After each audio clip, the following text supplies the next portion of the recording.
Dear students, today we will discuss about question number 34. This is the NCERT question. So according to the 34 question, we have describe schematically the equipotential surfaces corresponding to, यानी कि अपने को जो equipotential surface है उसके बारे में अपने को स्टूडेंट्स बताना है। तो फर्स्ट जो क्वेश्चन है, a constant electric field in the Z direction, यानी कि एक कांस्टेंट इलेक्ट्रिक फील्ड है और वो भी कौन सी डायरेक्शन में, जेड डायरेक्शन में। इसकी आपको ना डायग्राम बनाना है कि इक्विपोटेंशियल सरफेस किस तरीके से बनेगी, कि आपको ये बताना है कि इक्विपोटेंशियल सरफेस है वो किस टाइप से बनेगी, आपको ये बता। तो स्टूडेंट्स इसके बाद में अपन बात करते हैं कि फर्स्ट जो क्वेश्चन है वो है a constant electric field in the Z direction, यानी कि जेड डायरेक्शन में एक कांस्टेंट इलेक्ट्रिक फील्ड है और आपको ना इक्विपोटेंशियल सरफेस बनानी है। तो स्टूडेंट्स इसकी जो इक्विपोटेंशियल सरफेस आपकी कुछ इस तरीके से बनेगी। तो स्टूडेंट्स इस तरीके से आपकी ना ये जो इक्विपोटेंशियल सरफेस है वो आपकी इस तरीके से बनानी है आपको। जैसे ये तो आपकी ये हो गई वाई डायरेक्शन मान लिया इसको, ये वाली एक्स मान ली और इसको क्या मान लिया, जेड मान लिया। एक्स वाई जेड आपकी मर्जी है, कैसे भी आपको सूटेबल लगे, अच्छा लगे, उसके अकॉर्डिंग आप एक्स वाई जेड जो है एक्सिस आप मान सकते हो। अब क्वेश्चन था for a constant electric field in Z direction, यानी कि इस डायरेक्शन में, यानी कि इधर आपका कांस्टेंट इलेक्ट्रिक फील्ड है। कांस्टेंट का मतलब है कि आपका इलेक्ट्रिक फील्ड कम ज़्यादा नहीं हो रहा है। जितना इलेक्ट्रिक फील्ड इस पॉइंट पे है उतना इलेक्ट्रिक फील्ड यहाँ है और उतना इलेक्ट्रिक फील्ड यहाँ है, यानी यूनिफॉर्म इलेक्ट्रिक फील्ड है।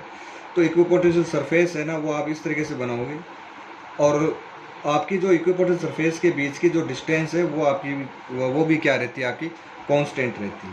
जैसे ये एक सरफेस ली तो इस सरफेस पे आप कितना कौन सा भी पॉइंट ले लो, सब पे पोटेंशियल क्या मिलेगा, आपको सेम मिलेगा। अगर आपका इलेक्ट्रिक फील्ड जैसे मान लो इस तरीके से अगर आपका इलेक्ट्रिक फील्ड है इस डायरेक्शन में, तो यहाँ जैसे एक पॉइंट ले लिया तो इस पॉइंट की ना यहाँ से देख सकते हो आप डिस्टेंस क्या रहेगी, आपकी सेम रहेगी।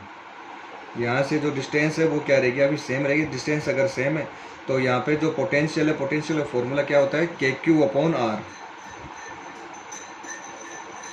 V होता है KQ/R।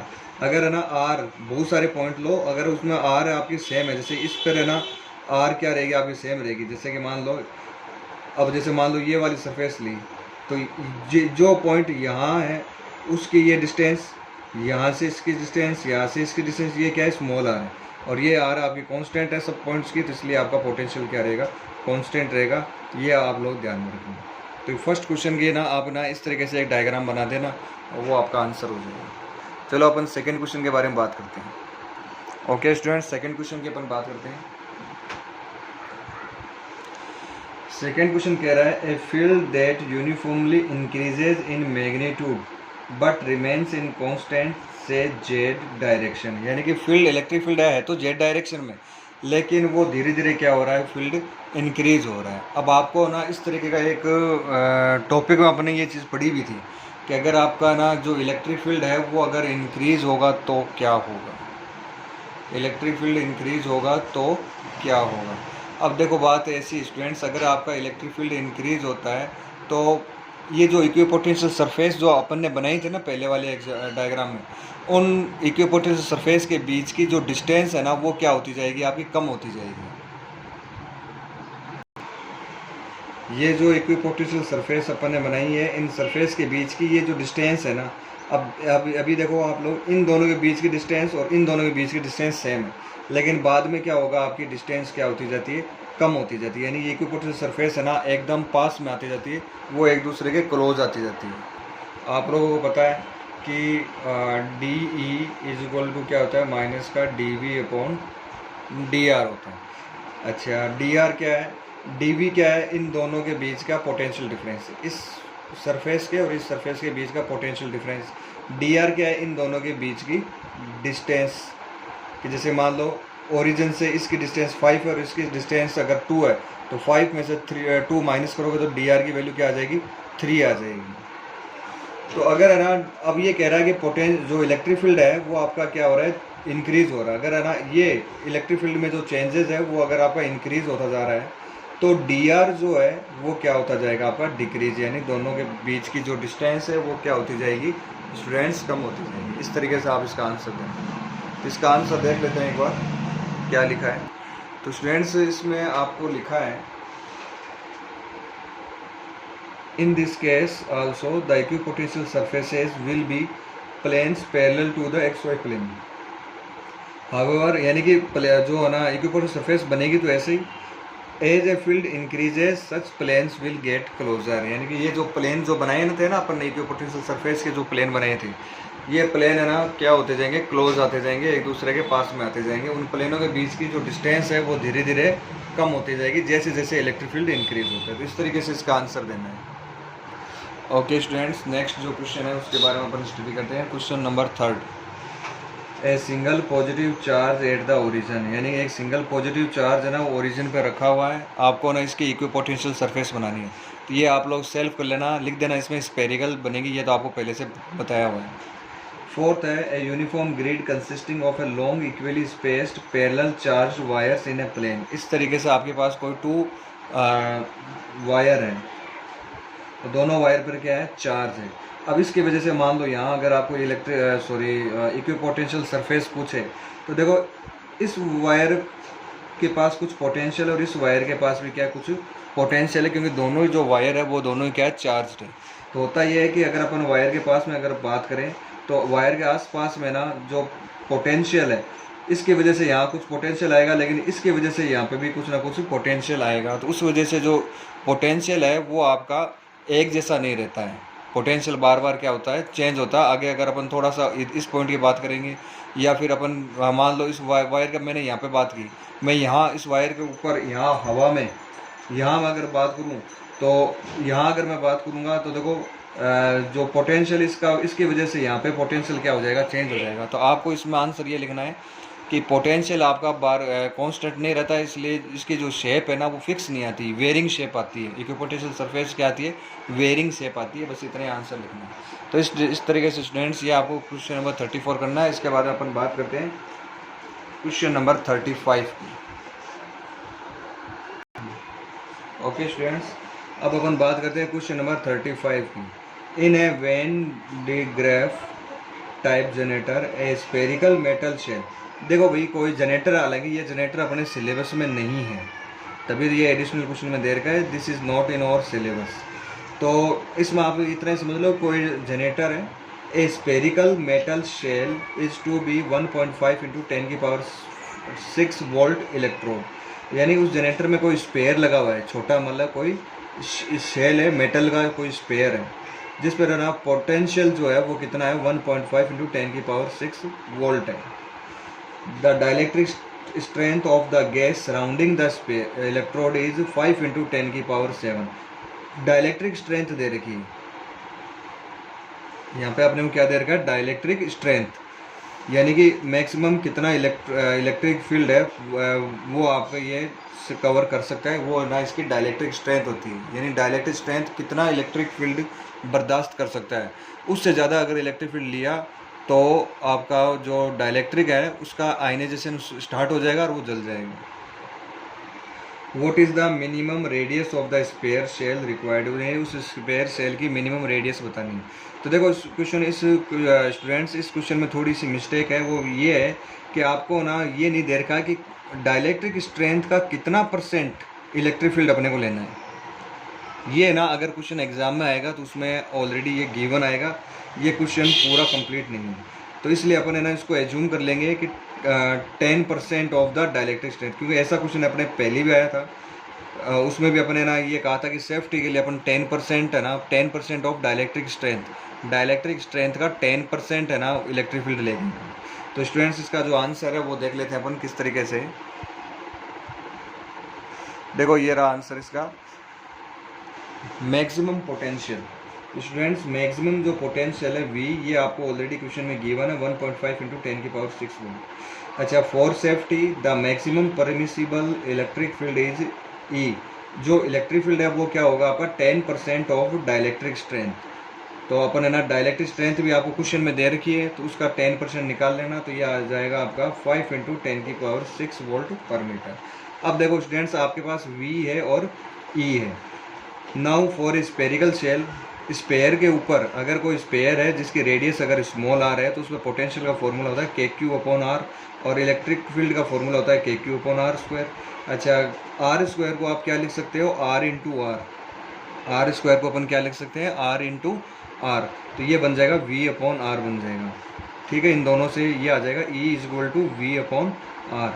अपने को ये आर है ना, ये रेडियस ही फाइंड करनी है अपने को क्वेश्चन में जो पूछा है वो क्या पूछा है, अपने को रेडियस ही पूछा है कि रेडियस बताओ उस स्फेरिकल सेल की रेडियस क्या होगी। तो आर की वैल्यू निकालने के लिए वी अपॉन ई कर देंगे, तो वी की वैल्यू दे देगी, ए भी दे देगा, और आप इसको सोल्व करके क्वेश्चन कर लेंगे। तो स्टूडेंट इस तरीके से आपको ना ये क्वेश्चन सोल्व करना है। ओके स्टूडेंट्स, अब अपन बात करते हैं, this is the question number 36। एक बार है ना सारे बच्चे क्वेश्चन को ढंग से पढ़ लेना और समझ लेना कि क्वेश्चन क्या है, उसके बाद में अपन क्वेश्चन स्टार्ट करते हैं। तो स्टूडेंट्स क्वेश्चन ये है कि ए स्मॉल स्पेयर, यानी एक कोई स्मॉल स्पेयर है जिसकी रेडियस r1 है और चार्ज क्या है q1, is enclosed by a spherical shell of radius r2 और चार्ज q2। आपको शायद क्वेश्चन समझ में आ गया होगा, एक छोटा स्पेयर और उसके बाहर चारों तरफ एक दूसरा स्पेयर और घिरा हुआ। अच्छा, एक बात का और ध्यान रखना, छोटे वाला जो स्पेयर है उसकी जो रेडियस और चार्ज है ना r1 q1 है, और बाहर वाला जो है ना उसकी रेडियस और चार्ज है r2 और q2। Show that if q1 is positive charge will necessary flow from the sphere to the shell, यानी स्पेयर से शेल की तरफ चार्ज फ्लो होगा अगर अपन दोनों स्पेयर को आपस में किसी वायर से कनेक्ट कर दें। तो ये कह रहा है कि जो चार्ज है ना वो छोटे वाले स्पेयर से बड़े वाले स्पेयर, देखो बड़े वाले स्पेयर को नाम दिया है शेल, और छोटा वाला जो स्पेयर है उसको क्या बोला है इसने, केवल स्पेयर। अब इसने बोला है necessarily from positive charge will necessarily, positive charge यानी कि जिस साइड में पॉजिटिव चार्ज की बात हो रही है, कौन से चार्ज की फ्लो होने की बात हो रही है, positive charge will necessarily flow from the sphere to shell, यानी स्पेयर से शेल की तरफ ना ये पॉजिटिव चार्ज फैलेगा। यानी इसका डायग्राम है ना, चलो आपको इसको मैं नोटबुक में बताता हूँ। तो स्टूडेंट्स अपने पास है ना वो इस तरीके से, मान लो एक छोटा स्पेयर है अंदर, ठीक है, इसकी जो रेडियस है वो है r1 और इस पर चार्ज है q1, और एक बाहर एक दूसरा स्पेयर है जिस पर चार्ज है q2 और जिसकी रेडियस है स्मॉल r। अब आपको ये कहा गया है अगर आप इन दोनों स्पेयर को किसी वायर से कनेक्ट कर दोगे तो पॉजिटिव चार्ज है ना वो यहाँ से यहाँ जाएगा, पॉजिटिव चार्ज है वो आपका इस पॉइंट से इस पॉइंट की ओर जाएगा। तो पॉजिटिव चार्ज आपका इधर जा रहा है, इसका मतलब है ये आपका ना इस छोटे वाला जो स्पेयर है ये तो है हाई पोटेंशियल, और बाहर वाला जो स्पेयर है ना ये क्या होगा, लो पोटेंशियल होगा। तो एक तो इसमें छोटे वाला जो स्पेयर है वो तो होना चाहिए हाई पोटेंशियल, और बाहर जो है ना बड़े वाला स्पेयर वो क्या होना चाहिए आपका, लो पोटेंशियल होना चाहिए। तभी तो ना हाई पोटेंशियल से लो पोटेंशियल की ओर पॉजिटिव चार्ज जाएगा, है ना, पॉजिटिव चार्ज है ना हाई पोटेंशियल से लो पोटेंशियल की ओर जाएगा। तो ये अपने को चीज़ प्रूफ करनी पड़ेगी। तो चलो अपने काम करते हैं। ये तो स्पेयर नंबर 1 और इसको मान लेते हैं स्पेयर नंबर 2। सबसे पहले मैं ना जो बाहर वाला जो स्पेयर है इस पर ना पोटेंशियल निकाल लेता हूँ। V2 जो पोटेंशियल है इस पर देखो, एक तो पोटेंशियल ये जो Q2 चार्ज है ना इसकी वजह से पोटेंशियल आएगा कि Q2 अपॉन डिस्टेंस क्या है, इसकी रेडियस क्या है R2, ठीक है। अच्छा, एक है ना ये जो Q1 है ना अंदर वाले स्पेयर के ऊपर जो Q1 चार्ज है इसकी वजह से भी यहाँ पे क्या आएगा, पोटेंशियल आएगा। इसकी वजह से ये जो अंदर वाला है ना Q1, इस Q1 की वजह से भी यहाँ बाहर क्या आएगा, पोटेंशियल आएगा। वो कितना पोटेंशियल आएगा, सेम ही आएगा, Q1 चार्ज क्या हो जाएगा, Q1 हो जाएगा। लेकिन यहाँ से यहाँ तक की जो डिस्टेंस है वो कितनी हो जाएगी, R2 है, तो इसलिए अपन इसको क्या लेंगे, R2 लेंगे।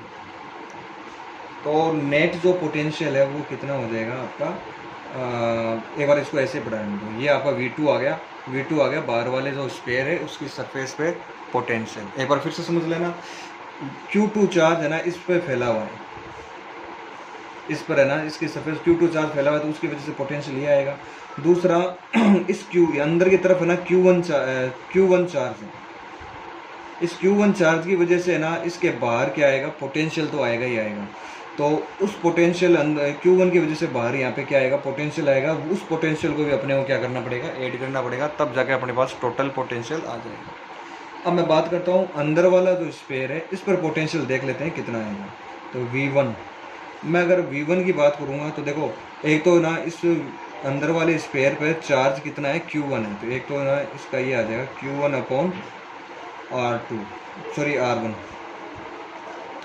एक ना ये जो बाहर जो चार्ज फैला हुआ है, इस चार्ज की वजह से, एक बात बताओ कि इस ये वाली जो सरफेस है, ये स्पेयर है, इसकी वजह से ना यहाँ पे Q2 चार्ज है, और इस Q2 चार्ज की वजह से पोटेंशियल कितना है, KQ2 अपॉन R2।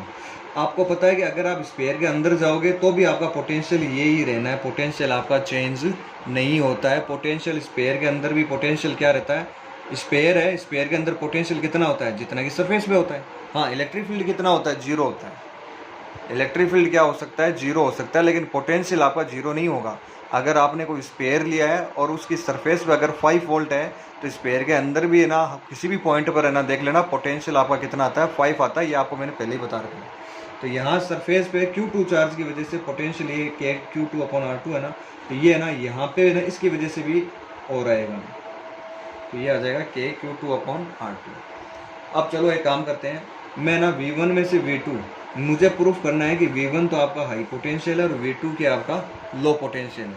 अब ये तो प्रूफ तभी कर सकते हैं जब आप है ना इसमें से इसको माइनस करो। अगर मैं इसमें से इसको माइनस करूँ, अगर पॉजिटिव वैल्यू आती है तो इसका मतलब ये ग्रेटर और ये क्या हो जाएगा, स्मॉलर हो जाएगा। तो अपन इसको ऐसे लिख सकते हैं, V1 minus V2 equal, V1 की वैल्यू लिख लेते हैं,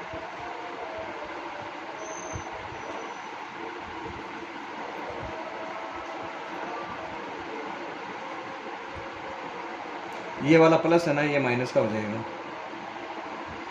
अब जो कटे है उसको काट सकते हो, KQ2 upon R2, KQ2 upon R2, ये दोनों क्या होगी, कैंसिल।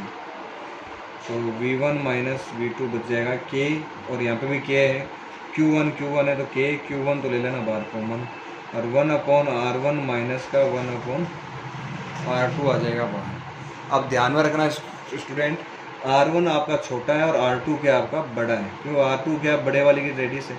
जो छोटा होता है, जैसे कि मान लो R1 की वैल्यू एक बार के लिए मान लो 1/2 है, और R3 मान लेते हैं 1/, मान लो R2 आपका 4 है। बताओ बड़ा कौन सा है, 1/2 बड़ा होता है और 1/4 क्या होता है, छोटा होता है। तो बड़े में से छोटा माइनस करेंगे तो वैल्यू क्या आएगी, पॉजिटिव आएगी।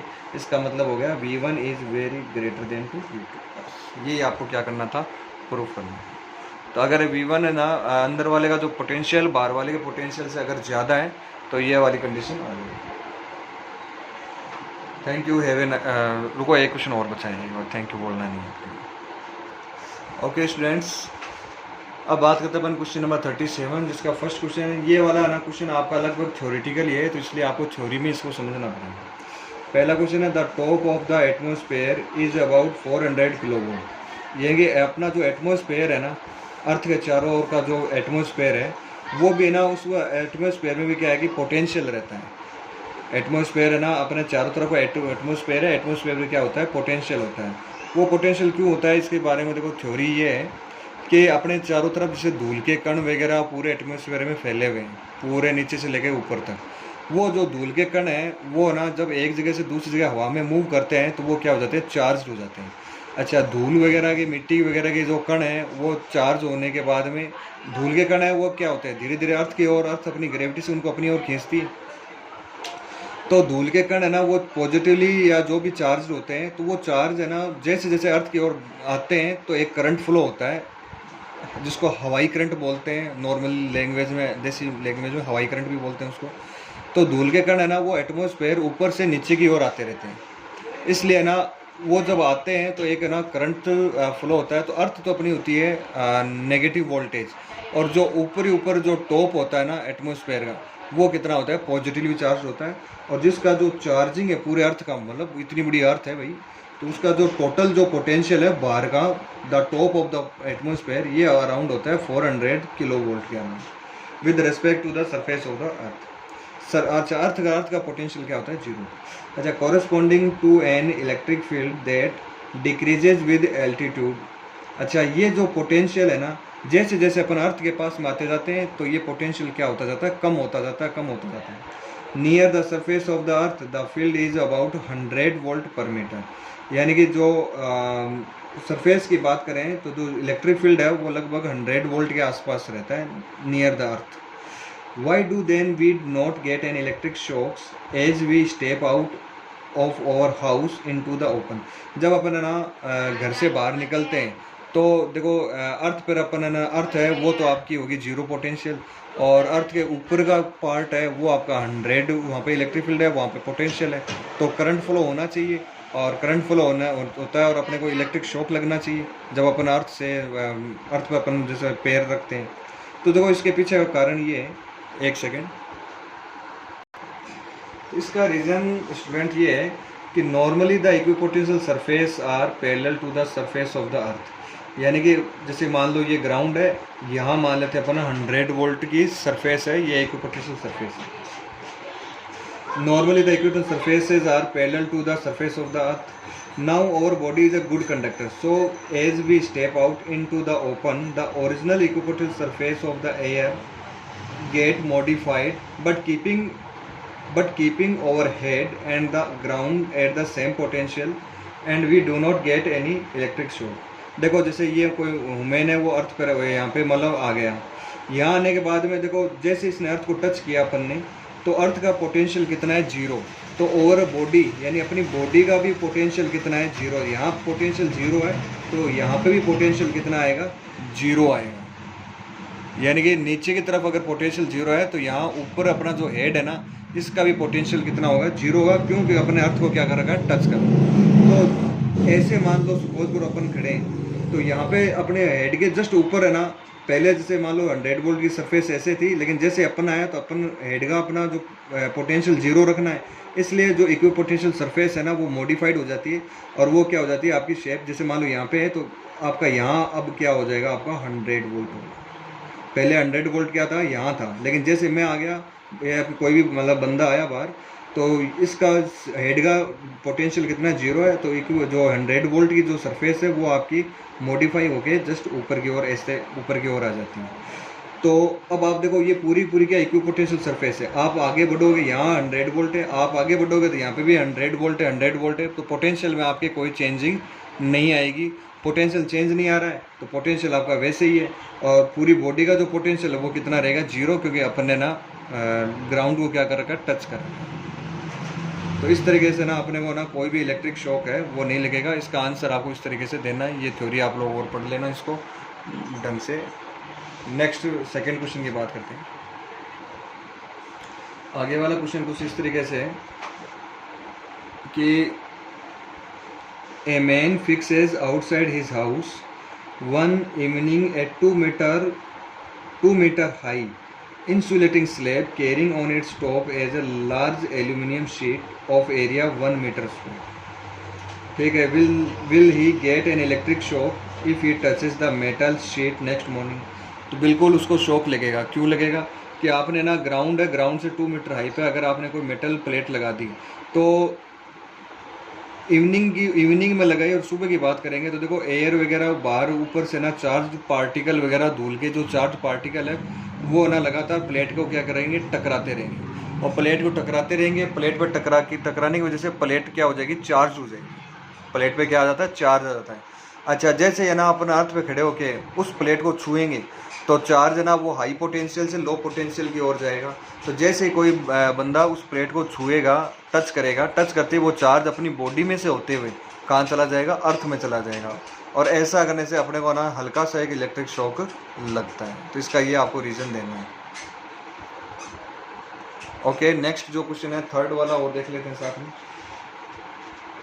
थर्ड है द डिस्चार्जिंग। अच्छा, अभी जो मैंने आपको बताया था ना कि एटमॉस्फेयर में जो धूल वगैरह कण है वो ऊपर से नीचे की ओर फ्लो होते हैं तो वो चार्ज हो जाते हैं, और चार्ज होने की वजह से अपन है ना जब चार्ज फ्लो होता है ऊपर से नीचे की ओर चार्ज आ रहा है, इसका मतलब करंट फ्लो हो रही है, तो उस करंट को बोलते हैं डिस्चार्जिंग करंट। उस करंट को क्या बोलते हैं, discharging current. The discharging current in the atmosphere due to the small conductivity of air is known to be 1800 ampere. ये जो डिस्चार्जिंग करंट है पूरे अर्थ की पूरे यूनिवर्स, जो यूनिवर्स नहीं, ये पूरा जो अर्थ का है, तो उसका जो डिस्चार्ज करंट है ये 1800 एम्पियर होती है on an average over globe. Why then does the atmosphere not discharge itself completely in due course and become electrically neutral? In other words, what keeps the atmosphere charged? देखो सारे के सारे कण नीचे आ जाएंगे, सारे के सारे पार्टिकल नीचे आ जाएंगे, चार्ज पार्टिकल, मिट्टी के पार्टिकल है वो चार्ज होकर नीचे आ जाएंगे, तो फिर एटमॉस्फेयर को डिस्चार्ज हो जाना चाहिए. तो ऐसा क्या है जो एटमॉस्फेयर को चार्ज रखता है? तो एटमॉस्फेयर को चार्ज रखने का जो मेन रीज़न है वो है ये जो आंधी तूफान वगैरह ये सारी चीज़ें आती है. The atmosphere is continuously being charged bye thunder storms and lightning balls all over globe and maintains an equilibrium with the discharge of the atmosphere in ordinary weather conditions.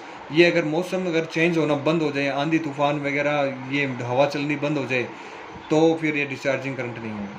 तो ये है ना, जितना करंट डिस्चार्ज होता है, atmosphere जितना discharge होता है, आंधी तूफान वगैरह स्टॉर्म वगैरह से वापस चार्ज भी हो जाता है. तो ये इक्विलिब्रियम में रहता है. फोर्थ है, what are the forms of energy into which the electric energy of atmosphere is dissipated during a lightning. Lightning यानी कि जब बिजलियाँ चमकती है तो वो जो एनर्जी है वो कहाँ चली जाती है? तो स्टूडेंट्स आप इसका आंसर दोगे. एक तो देखो बिजली चमकती है ना, तो उसमें ना बहुत सारी हीट रिलीज होती है एटमॉस्फेयर में, तो जो एनर्जी है ना ये तो हीट की फॉर्म में चली जाती है.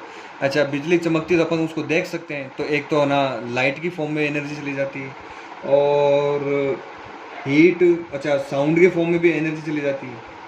ये सारी चीज़ें लिख देना बस. एक तो हीट लिख देना, एक साउंड एनर्जी लिख देना और एक लाइट एनर्जी लिख देना. 3 एनर्जी है. इन 3 एनर्जी में वो सारी एनर्जी क्या हो जाती है? लॉस हो जाती है. तो स्टूडेंट्स आपके ना ये एनसीईआरटी के न्यूमेरिकल ख़त्म हो गए हैं.